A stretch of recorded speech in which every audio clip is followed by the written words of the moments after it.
वामपंथी और प्रोपेगेंडा पत्रकारिता के स्तंभों में से एक विनोद दुआ के खिलाफ दिल्ली दंगों के दौरान फर्जी खबरें फैलाने को लेकर एफआईआर दर्ज कराई गई है। विनोद दुआ खुद को स्वतंत्र, ईमानदार व निष्पक्ष पत्रकार बताता है, जबकि सच्चाई तो ये है कि विनोद दुआ फेक न्यूज के माध्यम से वामपंथी और देश विरोधी एजेंडा चलाता है। आज हम आपको विनोद दुआ की फेक न्यूज पत्रकारिता के 7 नमूने पेश करेंगे। पहला नमूना, जब केंद्रीय मंत्री नितिन गडकरी के बयान के साथ छेड़छाड़ कर दिखाया गया।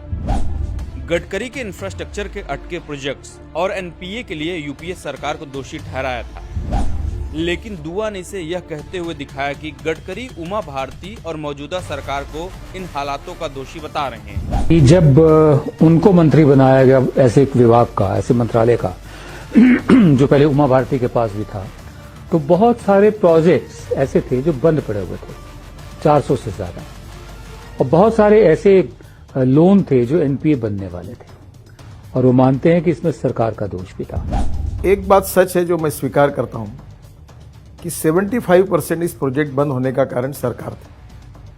उस समय की सरकार में, यूपीए सरकार में 2.5 साल में एक भी प्रोजेक्ट का एनवायरमेंट फॉरेस्ट क्लियरेंस नहीं दिया गया।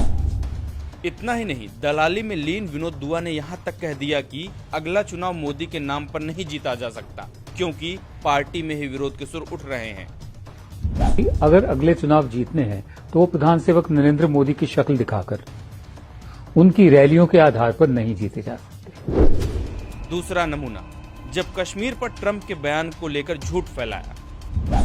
दुआ ने 7 अगस्त 2019 को अपने शो में यह कहते हुए बताया कि मोदी सरकार कहती है कि कश्मीर अंदरूनी मामला है, लेकिन पीएम मोदी ट्रंप से इस मामले में मध्यस्थता कराना चाहते हैं। डोनाल्ड ट्रंप ने साफ कहा कि प्रधानमंत्री ने खुद उनसे कहा कि आप मध्यस्थता कीजिए।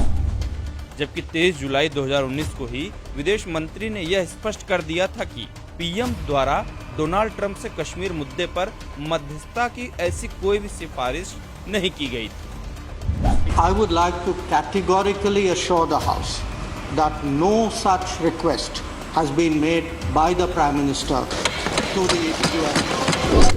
तीसरा नमूना, कोरोना मरीजों को डिटेंशन सेंटर में रखे जाने पर फैलाया झूठ। स्वास्थ्य टीम पर हमला करने वालों के बचाव में दुआ ने यह तर्क दिया कि इन हमलावरों को यह लग रहा है कि उन्हें डिटेंशन सेंटर में भेजा जाएगा, इसलिए वो हमला कर रहे हैं। जो पेशेंट्स हैं उनके साथ ऐसा बर्ताव किया जा रहा है, ये नागरिकों का कहना है। उनके साथ ऐसा बर्ताव किया जा रहा है कि वो नागरिक नहीं है, वो पेशेंट्स नहीं हैं, वो अपराधी हैं, गुनहगार हैं जैसे, और उनको डिटेंशन सेंटर्स में रखा जाएगा जैसे। जरा आप ही बताइए, क्या आपने अभी तक एक भी खबर सुनी या पढ़ी जिसमें नागरिकों को क्वारंटाइन के नाम पर डिटेंशन सेंटर में डाला जा रहा हो? डिटेंशन सेंटर ले जाने के नाम पर ये कुछ लोगों में और आग भड़का रहा है और हमारे कोरोना योद्धाओं की जान खतरे में डाल रहा है। आखिर पत्थरबाजों और इस दलाल पत्रकार में क्या अंतर है? केरल की बाढ़ में मदद के लिए यूएई ने 700 करोड़ देने की घोषणा की। केरल में आई प्रचंड बाढ़ के दौरान दुआ ने अपने शो में बताया कि यूएई ने केरल की मदद के लिए केंद्र सरकार से ज्यादा बड़ी मदद 700 करोड़ रुपए देने की घोषणा की है। केंद्र सरकार ने जितना पैसा दिया है उससे ज्यादा कहीं यूएई ने ऑफर कर दिया है, यूनाइटेड अरब एमिरेट्स ने। तो इस वक्त यूएई से 700 करोड़ की मदद की पेशकश है, जबकि सच्चाई ये है कि यूएई की तरफ से ऐसी किसी भी मदद की घोषणा नहीं की गई थी। यूएई के राजदूत ने खुद केरल को 700 करोड़ रुपए देने की घोषणा का खंडन किया। पांचवा नमूना, कांग्रेस की दलाली में डीआरडीओ के पूर्व प्रमुख का झूठा बयान पेश किया। डीआरडीओ के पूर्व प्रमुख वीके सारस्वत द्वारा यूपीए सरकार की रक्षा संबंधी फैसले लेने की कमजोर इच्छा शक्ति वाले बयान को लेकर भी दुआ ने झूठ परोसा। उन्होंने कहा था, वीके सारस्वत उनका नाम था, माफ कीजिए डीआरडीओ के, डिफेंस रिसर्च डेवलपमेंट ऑर्गेनाइजेशन के, जिन्होंने ये मिसाइल बनाया है।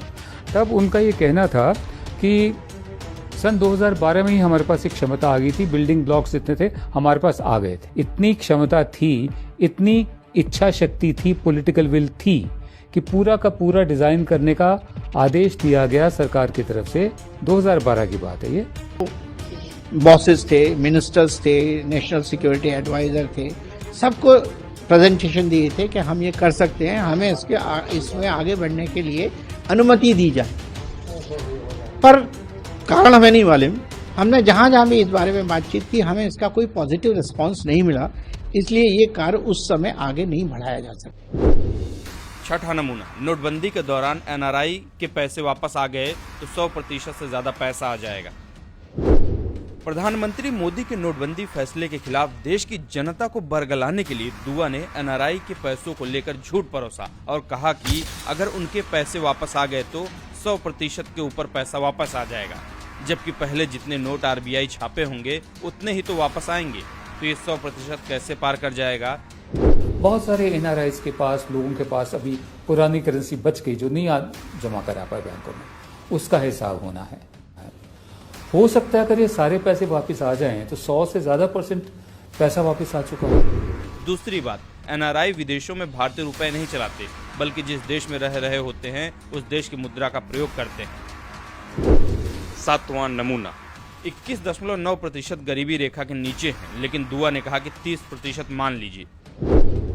सरकार को बदनाम करने के लिए 21.9% गरीबों की संख्या को 30% बताया, जबकि अगर 21.9% का पूर्णांक भी करें तो 22% होगा।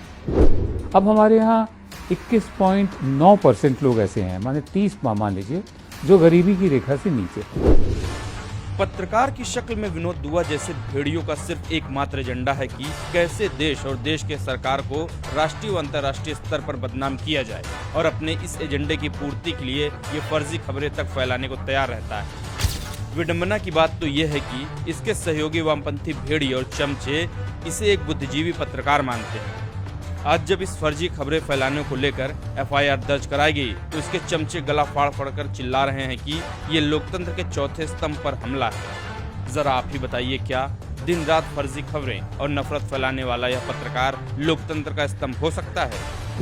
ऐसे पत्रकार लोकतंत्र नहीं बल्कि प्रोपेगेंडा और नफरत के स्तंभ हैं, और ऐसे स्तंभों पर लगातार चोट देश हित में जरूरी है।